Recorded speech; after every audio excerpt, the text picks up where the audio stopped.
Perón era entonces un pedófilo, ¿no? Eso sí, claro. Confeso, le gustaban las nenas, literalmente. Y anduvo con una niña de 14 años, tuvo una causa penal por estupro. Tuvo una causa penal. Tuvo una causa penal por estupro. Sí, claro, él tuvo una causa penal por estupro y por enriquecimiento ilícito.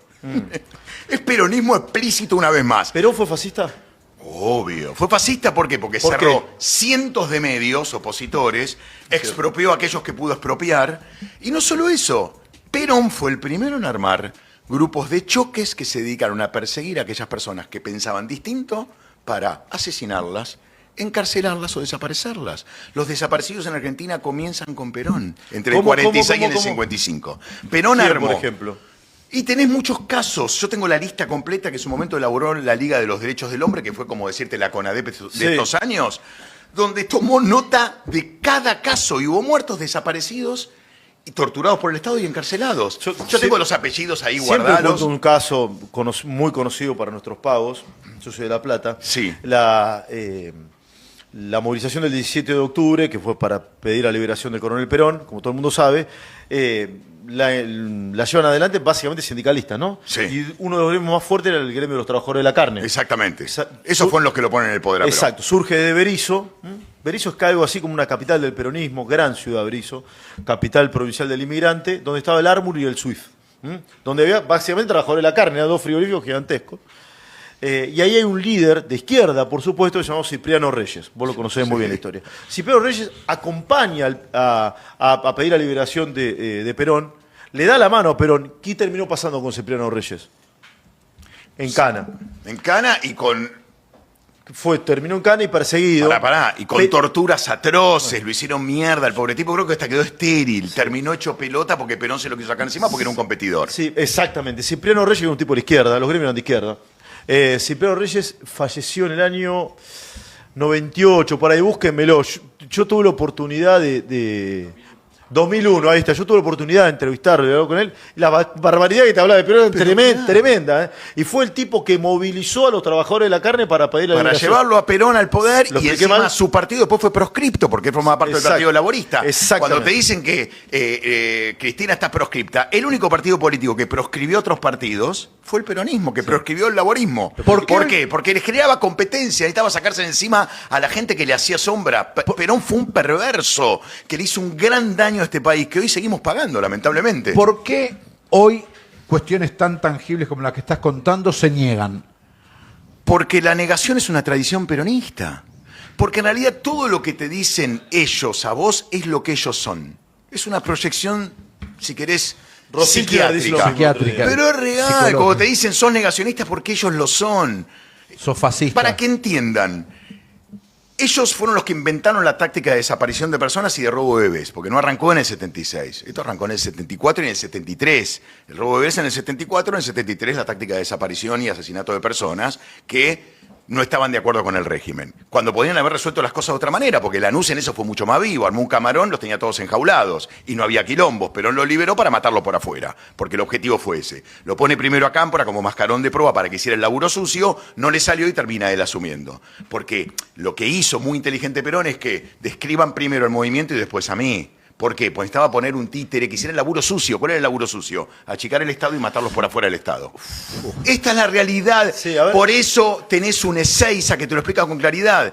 Yo llegué a la causa judicial de Ezeiza, y en Ezeiza los que declararon ante sede judicial, que era el juez Pablo Peralta Calvo, le decían, todos los que declararon, no, nosotros recibimos órdenes directamente de España, de Perón. Nosotros teníamos la orden de custodiar el acto y que las fuerzas del Estado no intervinieran. Es decir, ese fue entre ellos. No solo eso. Es pregunta, no es eso. No, esto es real. Lo que Perón decide de afuera es, yo necesito a estos tipos asustarlos para que no me jodan mientras gobierno. Pará, frena. Asustarlos son los que estaban abajo del palco. Exactamente. No los que estaban arriba. No los que estaban arriba. Okay. Pero ya había tomado partido si el palco se lo dio a su grupo de tareas, es decir, a OSINDE. Entonces la decisión que toma Perón en ese momento desde España es que no intervenga la fuerza del Estado, es decir, ama un grupo parapolicial para que se encargue de impartir justicia. ¿La AAA después o la misma AAA? Era la AAA, llamaba en ese momento Alianza Antiimperialista Argentina. Exacto. Después se llamó Alianza Anticomunista Argentina. Le cambia el nombre Perón el 8 de octubre del 73. Pero ahora te cuento por qué pasó eso.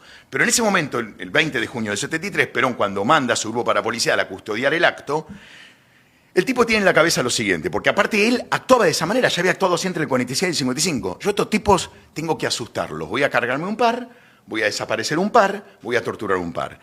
¿Qué pasó? La izquierda no entendió el mensaje y duplicó el mensaje, ¿no? Pero duplicó la apuesta. Entonces ahí se armó el quilombo grande. Pero lo que voy es, Perón ordena eso desde España, esto está declarado ante sede judicial en la famosa causa de Saiza, que después el peronismo decretó el olvido, y el plan que tenía era asustarlos. Lo que pasó es que se le fue de las manos el asunto. Pero ahí empieza la táctica de desaparición y asesinato de personas, donde ya estaba interviniendo el ejército, porque Perón tenía muchos militares retirados dentro de su AAA, Alianza Antiimperialista Argentina, que después cambió el nombre. Y de hecho, cuando le cambia el nombre, suma 500 soldados más. Perón asciende a Videla, ¿no? Perón asciende a Videla el 26 de diciembre de 1973 como jefe del ejército, lo pone. Y a Macera lo nombra como jefe de la Armada un 6 de diciembre de 1973. ¿Por qué los nombra? Necesitaba una pata legal que lo acompañara en el proceso de, llamémosle, desaparición y asesinato de esos militantes que seguían desafiándolo. Qué loco, porque un sector del peronismo, no todo, un sector del peronismo parangona a Milei con el Falcón Verde. Sí. El Falcón Verde lo pone en la calle Perón. Sí. Lo pone en la calle Perón. Esto es lo que hay que entender. ¿Quién puso Falcón Verde? Claro, Perón fue el que empezó a combatir a esos díscolos que no entendían que tenían que adaptarse al nuevo proceso democrático con los Falcón Verde. Básicamente dijo, yo los voy a combatir por afuera porque no creo en la justicia. Básicamente eran montoneros. Básicamente eran montoneros, también tenía Saler, tenías distintas facciones que querían adueñarse del poder. Pon un punto ahí, porque hay muchos Sí. pibes jóvenes que no saben quién fue Cámpora. Sí. No sé si no sabe, a ver, perdón, no trato de boludo a nadie, pero la Cámpora se ha transformado en una agrupación mística para un sector de la ciudadanía que viene a poner en valor al tío Cámpora. Sí. ¿Quién fue Cámpora? Cámpora básicamente fue un tipo que a Perón le garantizaba no perder el poder porque no tenía personalidad. Era un odontólogo Era un sumiso que hizo todo lo que Perón le pidió. ¿Era un títere o un líder? No, era claramente un títere que, te voy a decir algo, cuando Perón se pelea con él y lo recibe en Puerta de Hierro con jogging en lugar de recibirlo con smoking, cuando Cámpora le va a entregar el bastón Ahí está presidencial, Cámpora. Perón le dice a Cámpora, usted es un títere de muchos guantes. ¿Por qué?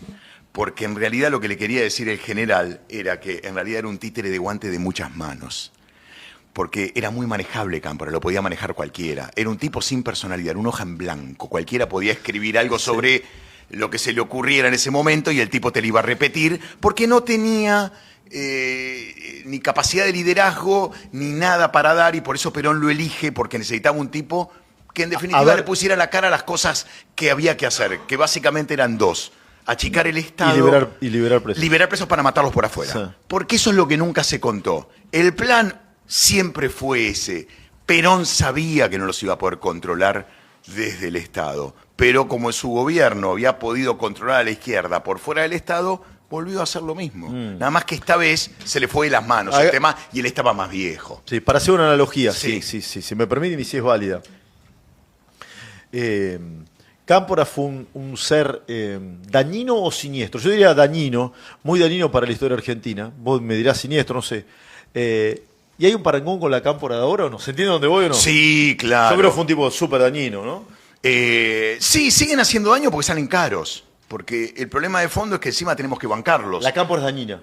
Claro que es dañina, pero porque es una fuerza estatal que tenemos que seguir sosteniendo con nuestros impuestos. Encima son pelotudos caros, porque si ni siquiera tuvieran un costo, bueno, uno los toleraría sin enfurecerse, pero salen caros. El problema es que nos salen carísimos estos tipos. Sí. Entonces, ahí está el verdadero daño, en que hay que mantenerlos. Y Argentina está pobre porque tenemos que mantener a un montón de gente que no sirve para nada. Qué cantidad de mensajes que hay. Muchísimo. Mucha gente te banca. Si ahora voy con... Sí, mira, bueno, ahí tenés la Cámpora, que seguramente va a marchar el 24. Sí, claro, está bien, pero para sostener una ficción que ya es insostenible, porque fue un golpe arreglado. Te voy a decir algo, la dictadura fue peronismo por los mismos medios. ¿Cómo?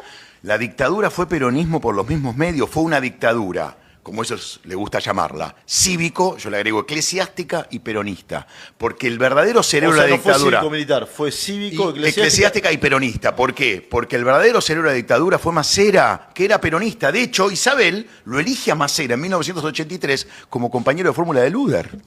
Y se olvidan de ese detalle, o mejor dicho, todo el tiempo, hacen fuerza para olvidarse de eso, porque Macera era peronista. Por eso vos sabés que ellos nunca te van a hablar de Macera, siempre te van a hablar de Videla. Porque saben que Macera era de ellos. Claro. Era de ellos. Luder Vittel fue la fórmula presidencial. Por del eso 83. Vittel estaba muy enojado con Isabel porque quería meter a Macera al lado de Luder. Claro. Y quería la amnistía. Y quería la amnistía. Obvio. No quería jugar a los porque militares. trabajaron juntos, fueron socios en el exterminio, por fuera del Estado. Pero esto está demostrado no por mí, por la justicia. Vos agarrás los fallos judiciales de que condena al Poder Ejecutivo presidido por Perón y Isabel por los hechos acaecidos entre el 73 y 76, son copy-paste de lo que pasó entre el 76 y 83. Claro. Porque Videla y el peronista Macera fueron juzgados por menos de 1000 casos. Para los miles de casos restantes fue culpado y responsabilizado su Poder Ejecutivo. Análogo caso con Perón y con Isabel. Te quería Carlitos, hacer una, ahí voy con pregunta. Sol, ahí voy. Poné la foto al aire, por favor, esa que te acaba de Sí. pasar. Hoy se cumplen 17 años del atentado a la Embajada de Israel. 33 años Sí. del atentado a la Embajada de Israel. Hay un acto 2:30 de la tarde, el acto central. Arroyo y Suipacha, ¿dónde estaba? ¿El peronismo fue antisemita? Hecho, hecho impune, perdón, Carlito. Hecho impune, claro, claro. Hecho impune. Buena pregunta. Cada mirada tiene una historia. Exacto. Cada historia merece Gran ser pregunta, contada. Carlito. ¿El peronismo era y es antisemita? En el 46 lo que hubo acá fue un intento de un cuarto Reich. Era la fantasía que tenían los nazis. Encontraban en la Patagonia los paisajes europeos. Por eso fantasearon con la posibilidad de que se diera acá un cuarto Reich. Y por eso, mirá cómo el nazismo caló hondo en Argentina, que en el 55, cuando tienen todos los elementos para sacarse definitiva de encima a Perón, no lo hacen porque en un punto, así como te conté que fue una pelea entre peronistas y por eso Perón termina huyendo, dentro de esos peronistas tenías a muchos nazis. Y a Perón tenían más que pruebas suficientes como para encarcelarlo de por vida porque había acá recibido a los nazis a cambio de guita y los había protegido. Porque la fantasía de los nazis era que en Argentina sucediera un cuarto Reich. Sí, Y encontraron en Perón la posibilidad de que eso sucediera. El mundo fue cambiando y al final esa oportunidad, por suerte, no se dio. Sí. Pero básicamente recibió a los nazis porque el plan de Perón era que en Argentina, porque había leído mal el mundo, renaciera ese imperio germánico que había gracias a los aliados en la Segunda Guerra Mundial. Sí, a ver, pero la fantasía estaba, ¿eh? Para un minuto. Mucha gente escribe del Graph Pi. No Sí. está vinculado con esto, está diciendo Diego, excepto que vos tengas otra mirada. El Graph Pi fue un buque acorazado de bolsillo, se llamaba, que luego el Tratado de Versalles, que dejó a los alemanes sin posibilidad de armarse, Sí. hicieron buques muy pequeños y muy ágiles y terminó hundido en la costa uruguaya. Pero no tiene que ver con eso, está diciendo, pues... No, acá llegaron sí submarinos con un montón sí, de... Vino pero- hasta el número 2. El Sí, número sí, 1 está no bien, está aprobado. pero para- Yo creo que vino el número pero 1. ¿Sí? El Graph Pi es en los albores de la Segunda Guerra. ¿Cómo? ¿Vos El decís? Graph Pi. Y nosotros estábamos hablando del final de la Segunda De la Guerra. Segunda Guerra Mundial. En la cual Perón asiló a Eichmann, Kurtank, entre otros. ¿no? Pero si el decís que el secretario uno- y privado el de uno Perón, también, Rudy decís vos. Ulloa, era el hijo de uno de los banqueros de Hitler. ¿Cómo? El secretario privado de Perón era el hijo de uno de los banqueros de Hitler. Me va a venir el apellido, no, Rudy Ulloa, no me confundí con el No, kirchnerista no, que era exacto. testaferro de Te Néstor y quería de corregir, Cristina. Rodolfo Freude, ahí está, no me Freude, salía. Freude. El famoso Freude. Rodolfo Freude era el hijo de Luis Freude, que era uno de los que había financiado políticamente a Hitler en Alemania. Y Luis Freude tuvo un pedido de parte de las autoridades europeas para ser juzgado por crímenes de lesa humanidad por su comportamiento durante la Segunda Guerra Mundial, y Perón lo protegió para que no lo pudieran A extraditar. ver, que si no- Y el hijo fue su secretario privado. Y es más, la oficina de migraciones funcionaba en Casa Rosada. Perón Che. estaba al tanto de cada nazi que ingresaba a la Argentina. Es brutal, es para hacer 4 programas enteros con Diego. Perdón si a veces soy un poco desordenado, tengo sea mucha boludo. información Bueno, te y casi se perdonamos. me mezcla Espera, a en la propósito de lo cabeza. que te preguntaba Sol sobre el libro, tenemos que ir cerrando, tenemos que hacer No, el y pase. última. Dale. ¿Qué es ser antiperonista? Bien, buena pregunta. Hermoso. ¿Es hermoso ser antiperonista o la sí, pregunta sí, es es buena? hermoso ser antiperonista. ¿Es cómo? Es hermoso ser antiperonista, porque es ubicarse en el lado correcto de la vida. Si yo te repreguntara a vos, ¿qué es ser antinazi? Me dirías más o menos lo mismo, Sí, porque sin el duda. antiperonismo y el antinazismo van de la mano, así como van de la mano el nazismo y el peronismo. Fue un movimiento fascista que en Argentina triunfó porque fue un fascismo light. Si hubiera tenido el nivel de violencia y de maldad que tuvo en la Europa de Mussolini o en la Europa de Hitler, no hubiera perdurado como movimiento político. Lo que pasa es que fue un poquito más suave y eso hizo que terminara teniendo la posibilidad de sobrevivir. Pero no fue el cáncer de la Argentina, el peronismo fue el Kaiser de la Argentina. Fue el Kaiser de la Argentina.